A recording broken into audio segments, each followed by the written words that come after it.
Welcome and thank you for watching. This is Afro Revolt, a channel that always try to bring to you whatever is trending across the globe. Now today I'm bringing this video of Shaheed Bolsen, who is one of the powerful critics of the white society and the cultures of the Western countries, and how he feels that these countries are infringing Africa and doesn't want Africa to move beyond the colonialism acts and ways of ensuring that they are held captive. Now let's listen to this and make a comment in the end. George Friedman, the geopolitical analyst, he wrote a book in the early 2000s called The Next 100 Years, where he tried to sort of forecast what the world might look like in the year 2100. He began by talking about what the world looked like in the year 1900, and then he goes sort of decade by decade, how radically everything changed between, say, 1900 and 1930, or 1930 to 1950, and so on. And it's truly astonishing how many drastic paradigm shifts took place. Empires fell, empires rose, world wars, on and on. Really breathtaking global shifts. When you look at history that way, it's hard to wrap your head around how many changes can actually take place in a relatively short amount of time. Basically, within one person's lifetime, everything can change. You know, in 1900, like he says in his book, London was the center of the world. There was no communism, no Soviet Union. There was the Ottoman Empire, the Austro-Hungarian Empire, and so on. The Americans mostly stayed on their side of the Atlantic. And it seemed like this is how things would just be, you know, indefinitely. But just a short 40 years or so later, everything changed. England was demolished in the World War. The Ottomans were gone. The Soviets emerged. Germany took over France, on and on. Really radical, unthinkable changes. Then if you go ahead a few more decades to the 1980s, again, it seems like a completely different world. And then on forward to the 2000s, it's remarkable. Everything changed. And when you think about that, when you think about how many huge paradigmatic pendulum swings there have been that have taken place and that do take place in just a matter of decades, it makes certain continuities even more astonishing. When you're able to maintain a constant amidst the radical changes that sweep over every other element of international relations, global power relationships, international relations, and so on, when you're able to actually keep something unchanged, it lets you know just how important, how paramount it is that this particular status quo remains intact, how important it is to those who are keeping it intact. And I'm talking now about the West's relationship with Africa, because the West's economic relationship with Africa has not fundamentally changed in over 800 years. This is absolutely stunning. If the drastic and rapid changes that can occur and have occurred within the West over just 1 or 2 decades, if that's breathtaking, well, what about the fact that nothing has changed between the West and Africa in basically a millennium? I mean, the relationship was ruthlessly extractive 800 years ago, and it's ruthlessly extractive now. And you can't help but recognize that keeping things this way simply must not only be important to the West, but literally it must be the most important thing to the West. It's so important to them that they have always maintained this status quo no matter what else changes in the world. Wallahi, they're dedicated to the subjugation and the exploitation of Africa more than they're dedicated to anything else. Everything else is allowed to change except for this. This must never change. And it's not difficult to see why. I mean, it's the subjugation and the exploitation of Africa that has enabled the West to impersonate a superior civilization. It's like a con man, you know, a drifter who tries to convince people that he's some sort of an aristocrat or a monarch or something. Well, he needs to have some kind of a display of a monarch's wealth in order to be convincing. And that's been the whole basis for what the West claims about itself being superior. The whole basis has always been that they're materially successful. So, okay, today you have iPhones and technology, you have a high standard of living and so forth. So that means that you must be better. You must be more intelligent. You must be more evolved. You must be more civilized, more advanced than the rest of us. I mean, look how nice their places are. See how much better their stuff is. Well, this is all reliant upon the vicious pillage and plunder of Africa. Without this subjugation, without this exploitation of Africa, Europe and the West would be nothing but crude, emaciated serfs. barely producing enough to survive. Their wealth was primarily derived from theft and plunder, from piracy and slavery, from mass murder and crime. This is just a historical reality. Because of the subjugation of Africa, first through chattel slavery, the extraction of Africa's human resources, and now through the extraction of natural resources, the West has been able to maintain this artificial, unearned status as a so-called civilization, keeping Africa subject, subordinate, suppressed, and impoverished is an existential need for the West. It's the only way that they can keep up the pretense of their supremacy.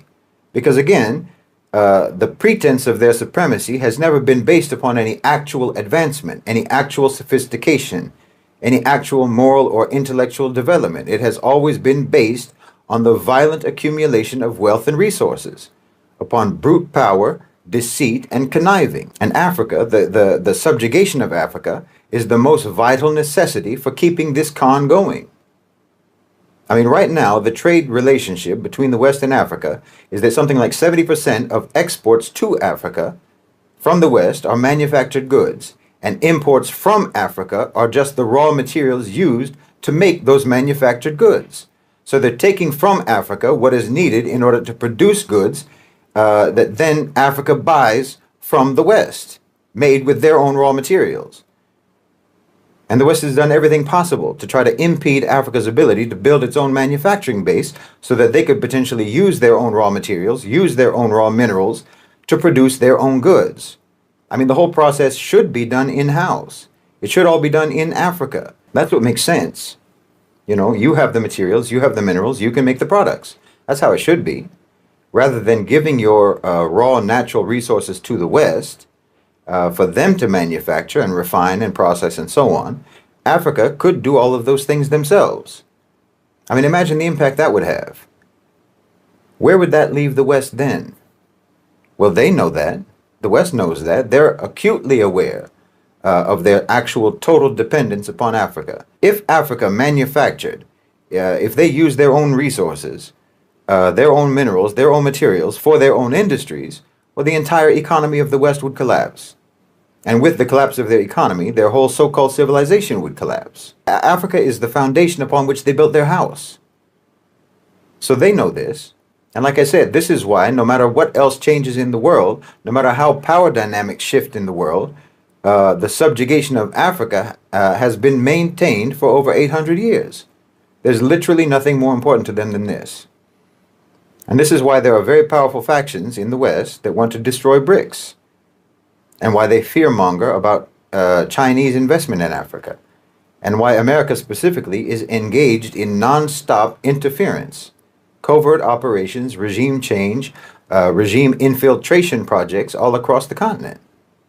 I mean, look at South Africa, the ANC, either out of naivete or corruption, or naivete that devolved into corruption, or out of coercion, or some combination of all of these factors, the ANC collaborated with neoliberal programs for 30 years. I mean, to one degree or another, for the last 30 years.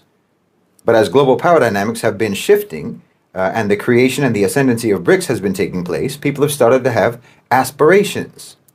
And more importantly, they've started to have options. And those options have made their aspirations actually achievable. I'm talking about aspirations of political independence, aspirations of economic sovereignty, aspirations of getting out from under the yoke of the West.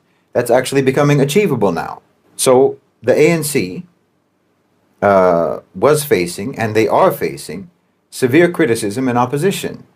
They were being challenged, and they were being challenged by parties that do not accept neoliberalism, neoliberal colonialism, corporate colonization. And the U.S. knew that eventually they were going to lose power. Eventually the ANC was going to face the consequences of capitulation and collaboration, and they were going to be removed and replaced. And if the U.S. didn't do something, then the replacement for the ANC was not going to be an obedient client. Because again, South Africa has the option now not to be an obedient client of the West.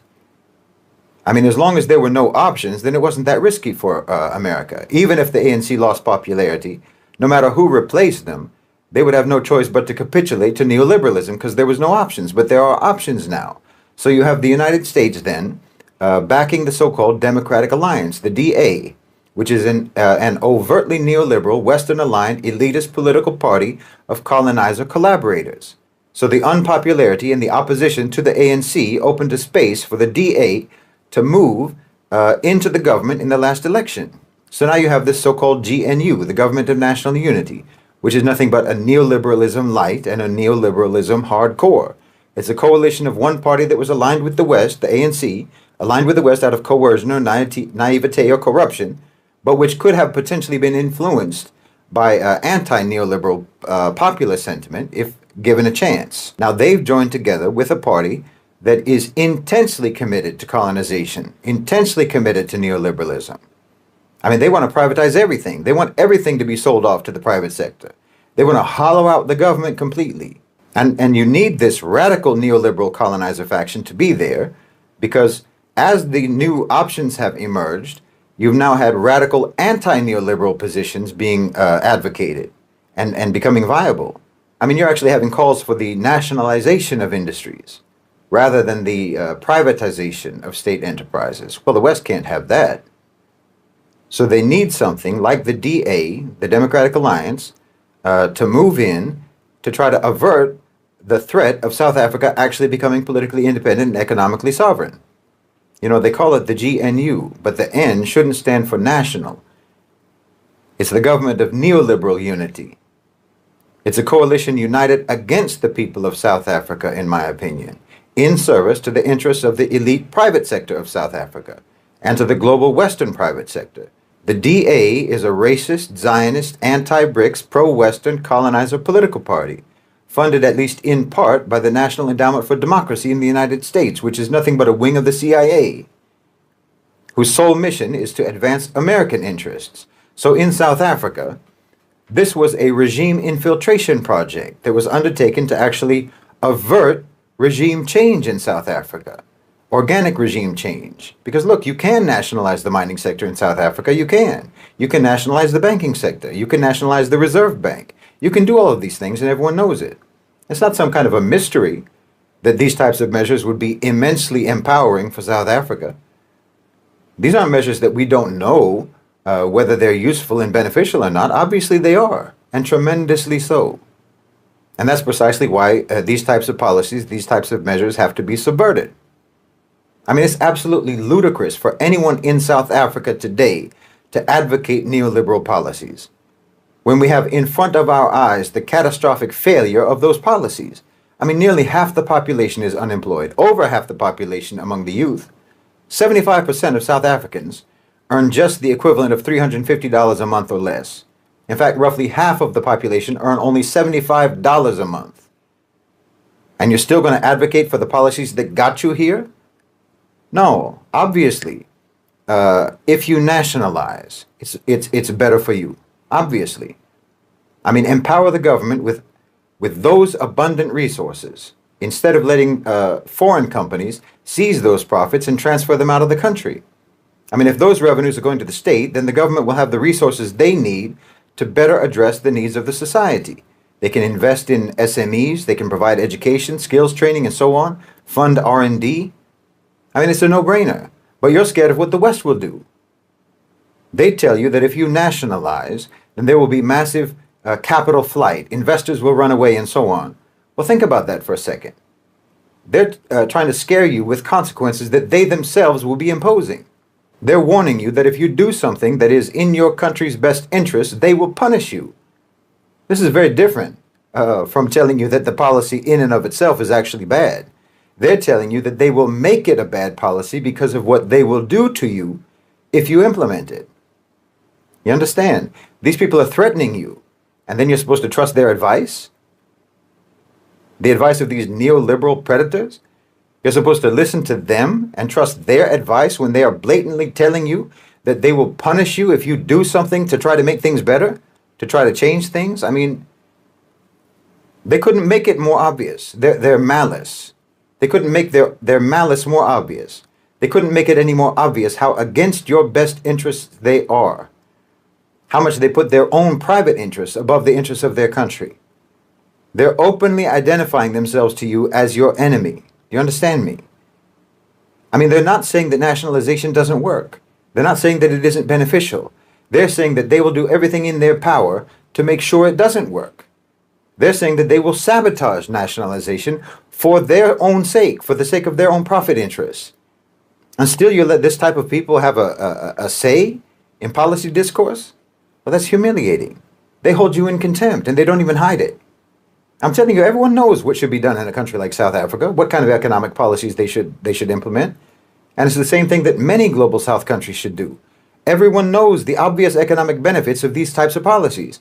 And everyone knows that the only reason that you don't implement these policies is because parasitic, predatory, Western colonizing private sector powers will try to punish you if you do. I mean, for instance, the nationalization of key sectors in South Africa or in any other country, such as mining, such as energy and finance. This is essential to try to break the stranglehold of foreign capital on your country and to ensure that the country's resources are actually used for the benefit of the people and for the benefit of the domestic economy. Land reform. The question of land reform in South Africa is critical. This is a critical issue.